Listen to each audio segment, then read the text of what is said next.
Garbėjus Kristui, sveiki prisijungę į Kūno teologiją paprastai.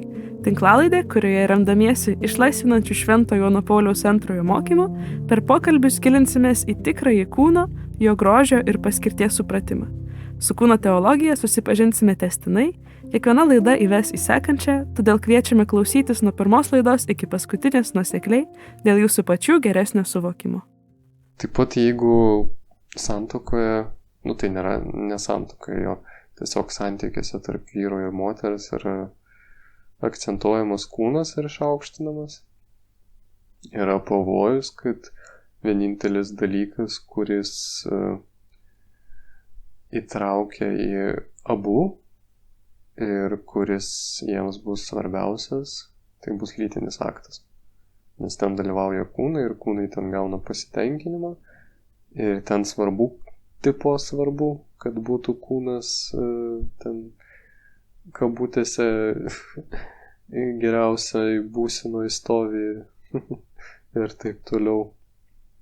Ir žmonės su tokiu mąstymu, kad man reikia žmogaus kito, kad būtų labai gražiai išvaizda ir panašiai. Realiai jiems ne žmogaus reikia, o kūno, nes mes žinom, kad žmogus yra ir siela, ir kūnas. Ir nekalbant apie tai, kad tai bus išnaudojamas santykis, bet tas santykis bus pastatytas realiai ant kūno malonumų. Ir jeigu kalbam apie tarplytinius santykius, tai čia yra tas santuokinis aktas, kuris jeigu yra nesantuoka, yra nesantuokinis. Arba kaip Kristoferis Vastas sako, antisantuokinis. Bet mes suprantame, kad santuokoje ir iki santuokos irgi yra žymiai daugiau aspektų nei tiesiog lytiniai santykiai. Ir tie aspektai irgi neša ir laimę, ir pasitenkinimą, ir yra išganingi tuo pačiu. Ir negalima apsiriboti tais lytiniais santykiais.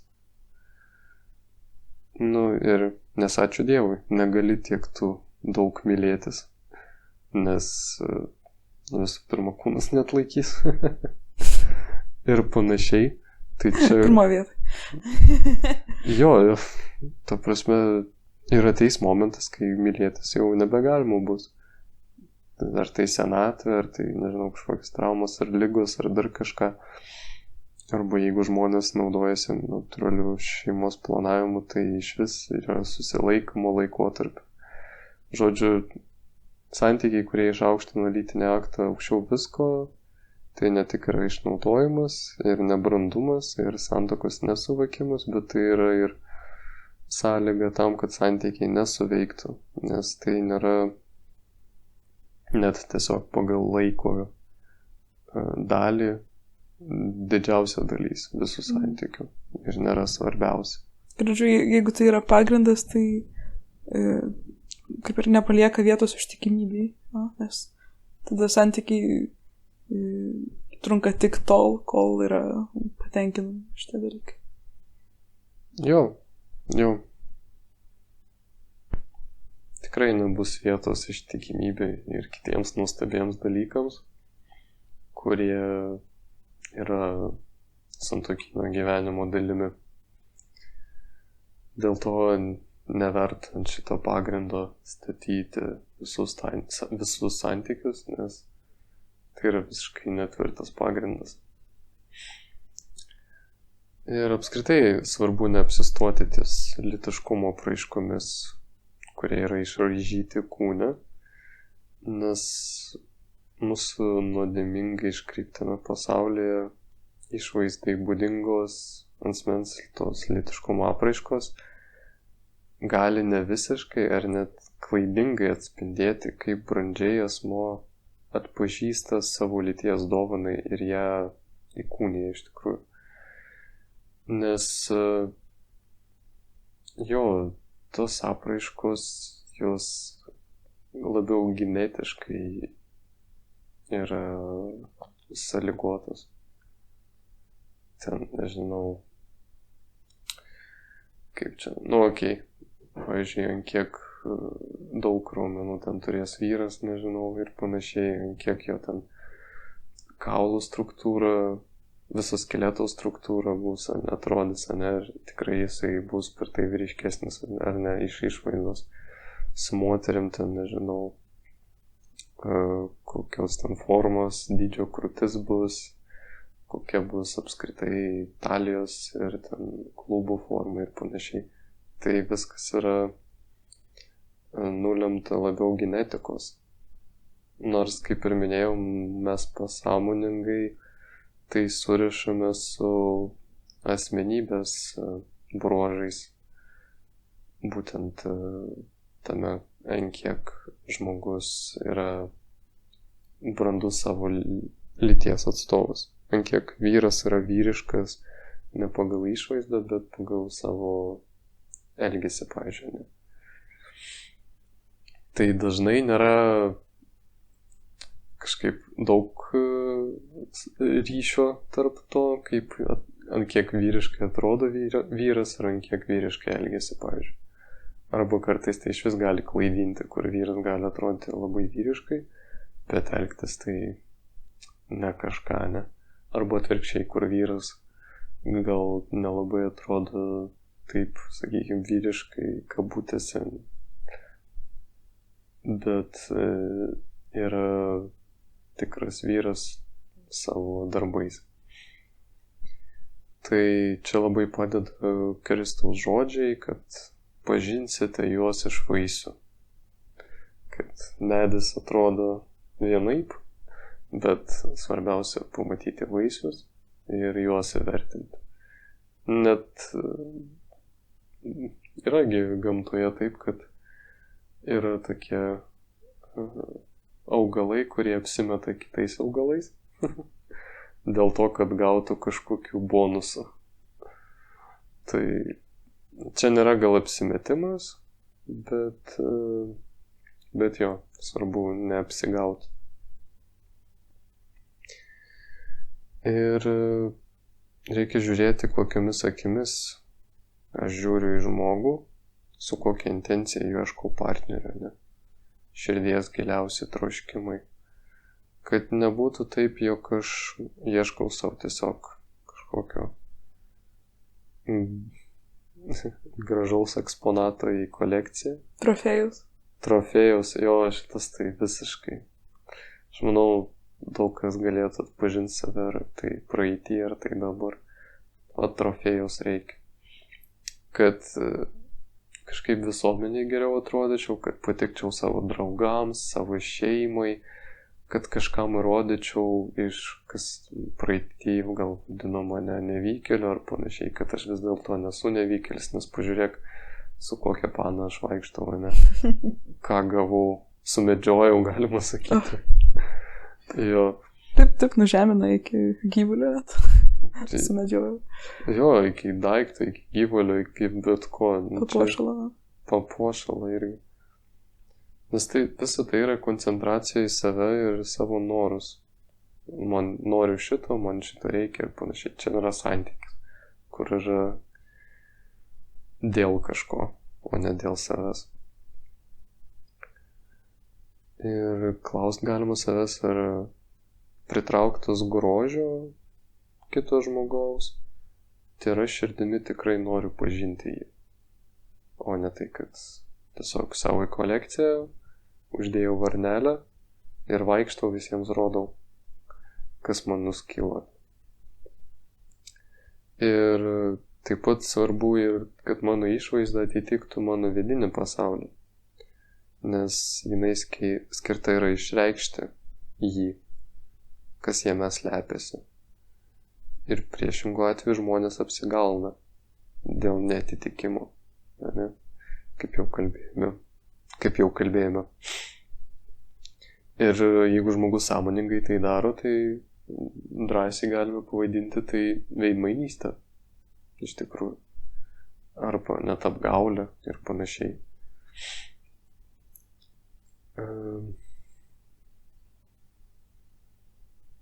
Iš tikrųjų reikia nebijot būti tikrais tame, kaip reiškiamės, kaip atrodome.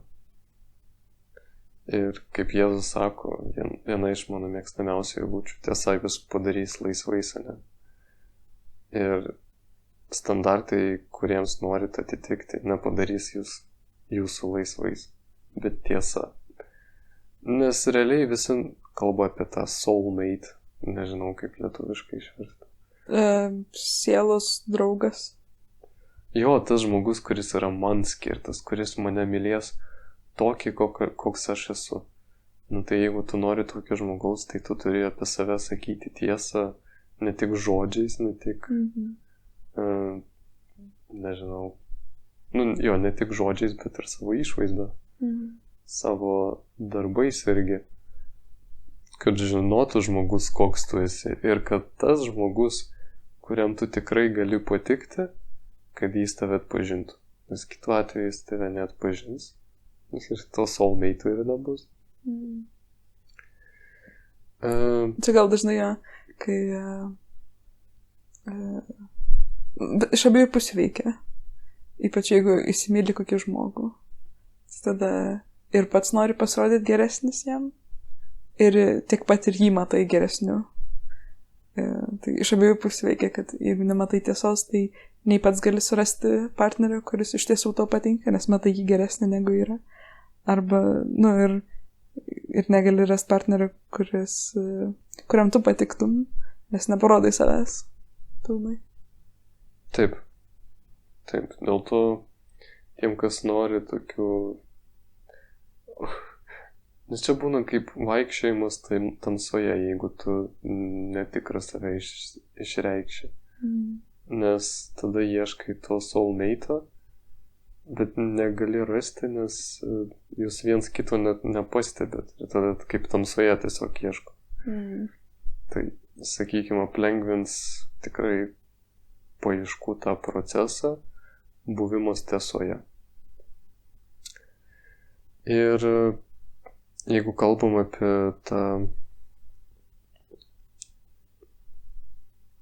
būtent lytiškumą, ne apie skaistumą, tame kaip atrodome ir apie tą apgavimą kitų išvaizdą,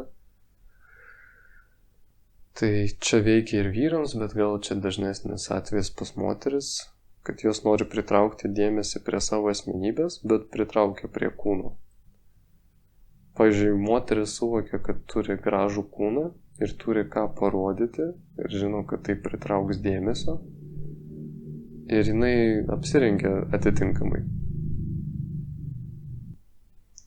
Nes visi mes turim supratimą tokį vidinį, kad per kūną turėtume pritraukti dėmesį prie asmenybės ir tai yra tiesa. Tačiau tokiu būdu, kai moteris mažiau apsirengia, jos komunikuoja tokią žinutę apie savo asmenybę, kad maždaug aš esu pasiruošusi paviršutiniškiams santykiams ar net vienkartiniams akcijoms. Akcijoms. Čia aš kalbu apie lytinį aktą be įsipareigojimo, bet kokio. Ir vaikinai tokį apsirengimą ir suvokia kaip tokią žinutę. Ir dėl to yra pritraukiami.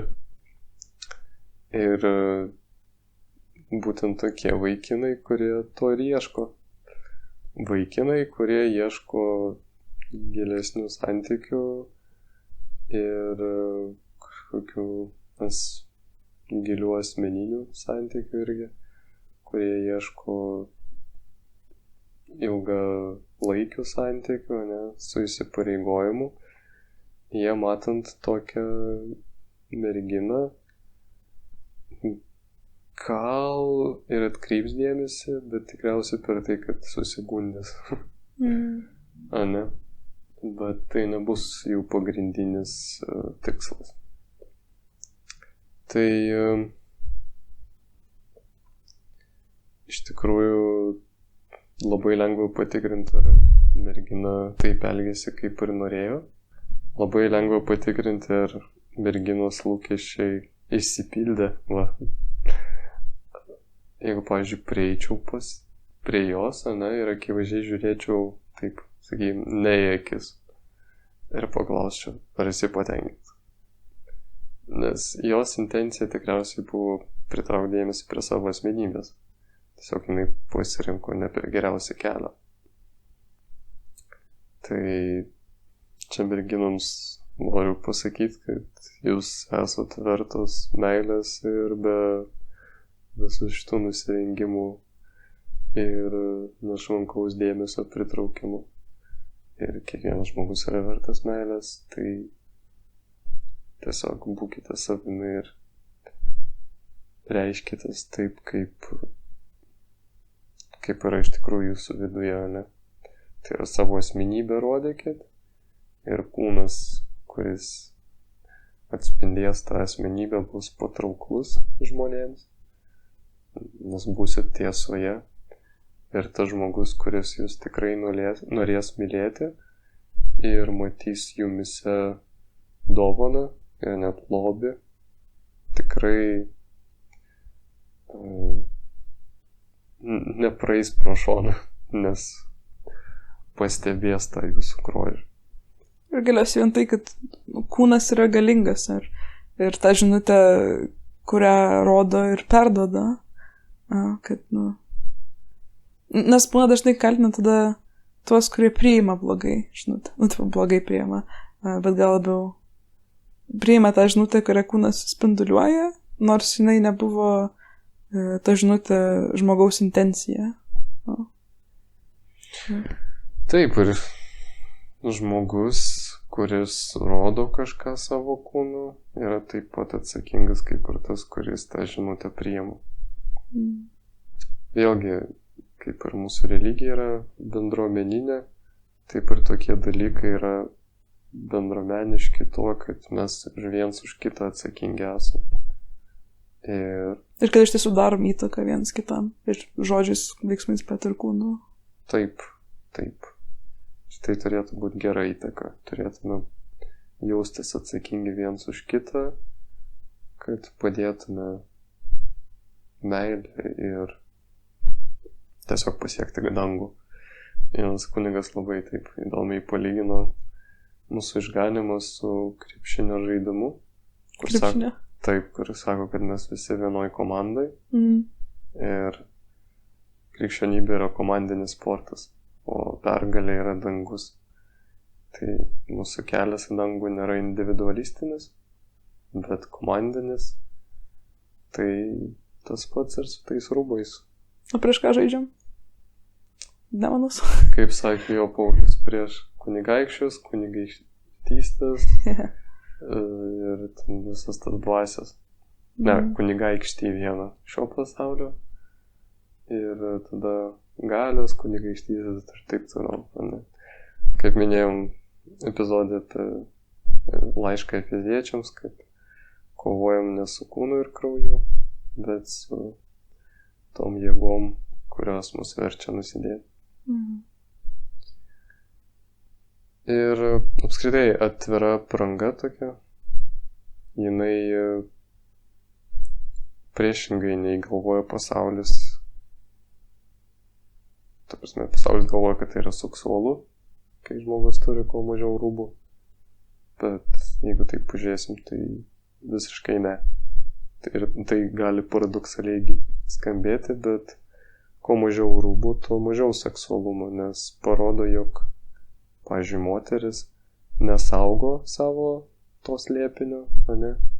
Savo moteriškumo grožio ir kilnumo. Ir tikriausiai nesuvokia jo didingumo. O reiškia ir viso savo lyties, savo lytiškumo dovanos vertės ir tikslo. Tai va. Dėl to galvokim, kaip apsirengiam. Gal kalbėsim dar vėliau apie aprangą, nes tas skaistumas aprangoje, ar kaip vadinasi teisingai, modesty bus angliškai. Kuklumas. Jo, tas kuklumas yra aktuali tema ir svarbi. Tai apie tai kalbėsim gal irgi ateityje. Tai galim dar atkreipdėmėsi į tai, kad dauguma dalykų, kurie mums nepatinka mūsų kūnuose, taip pažiūrėjus giliai, yra susijęs su mūsų patrauklumu kitai lyčiai. Ir su to, kiek mūsų kūnas perteikia mūsų seksualumo, tai reiškia priklausimą kažkokiai lyčiai. Tai yra mūsų lyčiai. Ir tokiu būdu ir galim sakyti, kad mūsų lytiškumas yra mūsų tapatybės dalis. Pats žodis seksualumas išreiškia priklausimą žmogaus lyčiai, ne? Todėl galim sakyti, kad žmogus yra seksualus, kai savo išvaizdą ir veiksmais atitinka savo lytį. Kas biškai skiriasi nuo to, kokie apibrėžimą siūlo pasaulis to seksualumo, ne? Tai vien biologiškai tai yra visada tiesa. Su poelgiais irgi turėtų būti tiesa, bet čia biškai sunkiau dėl nuodėmingumo. O problemos gali atsirasti, kai žmogus savo seksualumo nepriima ar atmeta. Apie tai minėsim jau arčiau paskutinių temų, bet irgi aktuali ir svarbi tema. Dabar galim pakalbėti apie netikrą moteriškumą ir vyriškumą.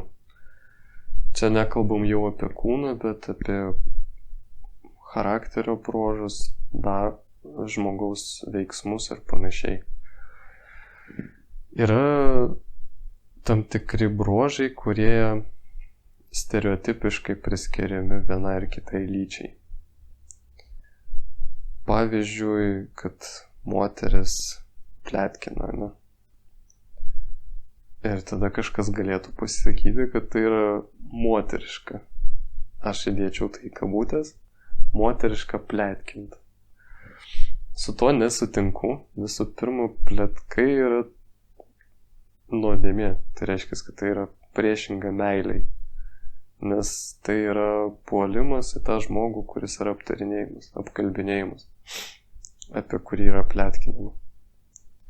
Ir jeigu mes kalbam apie tikrą moteriškumą, tai reiškia, kad turim turėti omeny tuos pavyzdžius moteriškumo, kurie buvo pagal Dievo planą. Ir turim dvi moteris, kurios išgyveno savo moteriškumą pagal Dievo planą. Ir tai buvo pirmoji moteris prieš Nuopuolį ir Marija.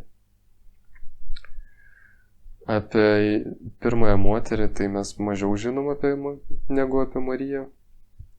Bet jeigu vaizduotume galvoje Mariją, nežinau, su kokia Elžbieta pletkinančia, manau, tai būtų disonansas mūsų smegenims. Tikrai tai nėra įmanoma. Ir man atrodo, čia kažkaip savaime suvokiama, kad pletkinimas nėra tas tikras moteriškumas. Apskritai viskas, kas yra nuodėminga, negali būti tikru moteriškumu ar vyriškumu. Dėl to čia neapsigaukim ir negalvokim, kad tai moteris ten pletkina, tai savo dalykus daro, viskas tvarkoj. Jo, gal tai moterims ir yra būdinga, bet tai nėra gerai. Ir tai tikrai nėra tas tikras moteriškumas. Ir tikrai nepatariu vaikinams sakyti, okei, mano pana turi būti moteriška, o jinai pletkina, tinka. Aš nesivaizduoju tokios situacijos, bet gal kažkas masto tokiamis kategorijomis, tai tikrai nepatariu. Kalbant apie netikrą vyriškumą, tai kažkas gali sakyti, tai ten keiktis, ar vartoti necenzūrinę leksiką yra normalu vyrams. Ar ten, nežinau, apkalbinėti moteris, kaip ten kas atrodo, kaip kas ten šiandien nešioja, kokius rūbus ir panašiai. Jo, vyrai tą daro, čia turim pripažinti, bet ar tikrai čia yra vyriškumas tikras? Nežinau, koks Jėzus, kur ten tarp palyginimų įterptų kokį keiksmažodį kalbant su apaštalais. Arba sakytų, matėt kokia Magdalietė šiandien? Visiškai nesąmonė. Visiškai netitinka mūsų įsivaizdavimui Kristaus, ne? Adomas irgi, nemanau, kad rojuje ten keikėsi. O su Ieva, tai tikrai jos ten su gyvūnais neapkalbinėjo, ar ten nežiūrėjo jie neskaičiai. Nes parašyta, kad jie abu buvo nuogi ir nesigėdėjo, ne? Ir Ieva žinojo, kad jis netoks, kad jis yra tikras vyras, dėl to ir nesigėdėjo ir nesislėpė nuo jo. Dėl to su tais stereotipiškais bruožais vyriškumu ir moteriškumu reikia būti atsargiam. Toliau dar pakalbėsim, čia jau bus paskutinis tikriausiai dalykas, kodėl svarbu būti tikrai moteriškomis ir tikrai vyriškais. Tai viskas gal gan paprasta, tiesiog žmonės matys jūsų brandumą ir norės bendradarbiauti, jeigu jie tokie pat brandus, ne? Kitus žmonės gali traukti prie jūsų, kažkas jums pavyzdį pasimokys. Galimai gaus pavyzdį, kurio niekada ir neturėjo ar nematė.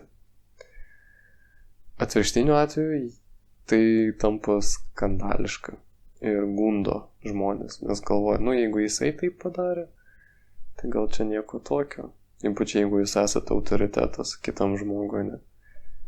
O šiaip jeigu esat krikščionis, tai jūs atstovaujat bažnyčią. Ir jeigu jūs elgitės tam tikrais būdais, tai žmonės gali pagalvoti, kad tokia yra bažnyčios pozicija, kad tai yra normalu ir priimtina. Ir tokiu būdu čia bus ne liudijimas, o antiliudijimas. Taigi, kviečiu jūs, gal čia ir bus namų darbams tokia užduotis, pagalvoti, kaip aš suprantu tikrą moteriškumą ir vyriškumą, pagal tai, ką jau kalbėjom, pažiūrėti, kiek aš atitinku tam, ant kiek aš esu vyriškas ar moteriška. Ir taip pat pažiūrėti, kiek man svarbus kūnas, ar tai partnerio paieškoje, jeigu dar nesat santykiuose. Jeigu jau esat santykiuose, tai pažiūrėti būtent, koks mano žvilgsnis į partnerį, ar kaip vieną kūną, ar kaip asmenybė visumoje, ne, kūnas ir siela. Tai ir tiek, dar dalinkitės aiškus podcastu, kad ir kiti žmonės sužinotų, kad Jėzus nesikeikia ir neapkalbinėjo moteris. Ir pasimatysime Eucharistijoje. Iki.